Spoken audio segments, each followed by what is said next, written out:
This is the neighborhood park where I grew up. And my family, we moved here in 1989. And during that time, my dad's a contractor. He was building our home that we lived in for a couple of decades. And the big earthquake in the San Francisco Bay began. It was in October 1989, 5:06 p.m. It was a very memorable moment. The Oakland A's and the San Francisco Giants were battling out for the World Series, and we were just about done with the house. And it was right across there. And I remember being in the house and the house swaying back and forth, swaying back and forth. And my dad loves earthquakes. And so he's screaming, Yeeha! And my mom hates earthquakes. And so she's screaming, run. And she grabs me by the collar and she takes me away from the house. And I look up at the house that my family lived in for most of my childhood. And I look at my dad in the center window and the house is swaying.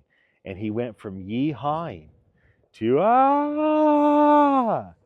It turned from joy to fear on my father. And at that point, this whole park I just took you through, it was just grass at that time. There was no landscaping. It wasn't beautiful. It was just the beginning of a community. There's about 60 homes in this community today, but at that time there was just 10. It was just getting started. And you imagine this community just getting started.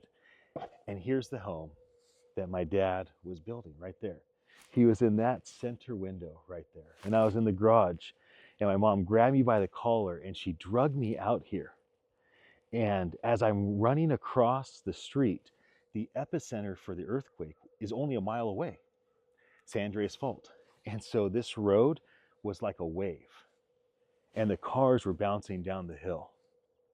And I remember standing over here and the earthquake almost lasted 1 minute. And it was a major one, caused a lot of devastation. I remember standing over here and all the neighbors that had homes already came out of their house. And there's only like less than a dozen families. And I remember the way all the adults were, right? I was just a kid, I was 8 years old. And the adults kind of looked at each other like, we just started this community. Is another earthquake gonna happen? What do we do? And we all came together and we bonded. The community bonded in the midst of hurdles right when things were getting started. And now look at it. Look how beautiful this community is. Look at what this place has become.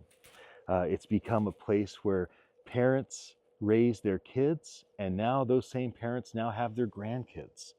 And so look at how the vision of the original developer has been created. In 1989, we never could have imagined that what started with less than a dozen families building the initial homes with no landscaping and no paint on the houses and no nice furniture and no perfectly paved roads with speed bumps and a nice park, just getting started. And what do we face? We face a crisis of an unexpected earthquake that rocks us to our core. But we overcame it, didn't we? Look at this neighborhood. That earthquake in 89, that hurdle, that fearful moment didn't keep this community from becoming what it was destined to be. And I share that with you, not just specifically for the project, the tokenized community that I'm leading with Kiki, but for anybody out there that is trying to build something, is trying to start something, is feeling so motivated by the vision, and then an earthquake comes. The question is, how will you respond when the earthquake comes? Are you going to be like my mom and scream and run, which is a normal response? Or are you going to be like my dad? You're going to grab the thing you're building, hold tightly, and scream out, Yeehaw.